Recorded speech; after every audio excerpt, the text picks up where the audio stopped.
This channel does not promote any violent, harmful, or illegal activities. All content provided by this channel is meant for an education purpose only. তবে দুর্নীতি শুধুমাত্র দক্ষিণবঙ্গে বা একটা ক্ষেত্রে সীমাবদ্ধ তা তো নয়। অনেকেই মজা করে বলে থাকেন আজকাল তৃণমূল কংগ্রেস ইকুয়ালস টু দুর্নীতি। রেশন দুর্নীতির ক্ষেত্রে আমরা উত্তরবঙ্গ কানেকশন পেয়েছিলাম। আরও একটা দুর্নীতির কথা বলি আপনাদের। প্রাক্তন মন্ত্রী এবং ছাত্রনেতার নামে হাইকোর্টে বিস্ফোরক তথ্য জমা রাজ্যেরই এজেন্সি সিআইডির নিয়োগ দুর্নীতি মামলার সূত্রে খামে জমা পড়ল চিঠি। সূত্রের খবর, জিটিএ এলাকায় ৩২৩ জন শিক্ষক নিয়োগ নিয়ে বিচারপতি বিশ্বজিৎ বসুর কাছে সরকারি আধিকারিকের চিঠি জমা সিআইডির। সেই চিঠিতে কি অভিযোগ করেছে সিআইডি, কি তাদের বক্তব্য, পুরোটাই জানবো। সুশোভন আমাদের সঙ্গে রয়েছেন, আমাদের প্রতিনিধি। সুশোভন, দেখো, জিটিএ এলাকায় ৩২৩ জনকে চাকরি দেওয়া হয়েছে এবং যেখান থেকে একেবারে নেপথ্যে রয়েছেন পার্থ চট্টোপাধ্যায় এবং বিনয় তামাং। এবং এই যে পুরো প্ল্যানিং, অর্থাৎ এই বিষয়টাকে পুরোপুরি সংগঠিত করা এবং বাস্তবে রূপায়িত করা, এর পিছনে রয়েছেন বলে দাবি করা হচ্ছে যে আরও ৩টে লোক, যেখানে ডিস্ট্রিক্ট ইন্সপেক্টর রয়েছে এবং একজন নামকরা ছাত্র নেতা, অন্য একটি উত্তরবঙ্গ বিশ্ববিদ্যালয়ের ছাত্রনেতা, এরাও রয়েছে। এবং এই পুরো বিষয়টা বলার সময় এটাও বলা হয়েছে চিঠিতে যে এর আগে এই ছাত্র নেতাদের নাম নিয়ে আসা হয়নি, কারণ কোনো একটি নির্দিষ্ট একেবারে নির্দেশ ছিল, সেই নির্দেশের জন্যই কিন্তু এগুলো নিয়ে আসা হয়নি।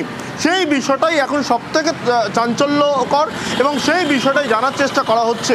অর্থাৎ পার্থ চট্টোপাধ্যায়, যাকে নিয়ে বারবার প্রশ্ন উঠছে, যিনি ইতিমধ্যে হেফাজতে রয়েছেন, সুতরাং সেই জায়গা থেকে আবার পার্থ চট্টোপাধ্যায় নাম আসছে এবং একেবারে ছাত্র নেতা যারা এই বিষয়টায় জড়িত বলে সিআইডি একেবারে দাবি করছে। স্বাভাবিকভাবে এই বিষয়টা যথেষ্ট চাঞ্চল্যকর বিষয় এবং ইতিমধ্যেই কিন্তু যে তোমাকে বললাম যে মূলত যে ৩ জন এক্সিকিউট করেছে, একদিকে ডিস্ট্রিক্ট ইন্সপেক্টর, অন্যদিকে উত্তরবঙ্গের বিশ্ববিদ্যালয়ের এক ছাত্রনেতা এবং আরেকজন আছে যে নামকরা ছাত্রনেতা, সব মিলে কিন্তু এরাই কিন্তু পুরোপুরি বাস্তবে রূপায়িত করেছে। একেবারে সুশোভন, অর্থাৎ একটা বিষয় পরিষ্কার যে দুর্নীতির প্রসঙ্গ, দুর্নীতির অভিযোগ করছে কারা?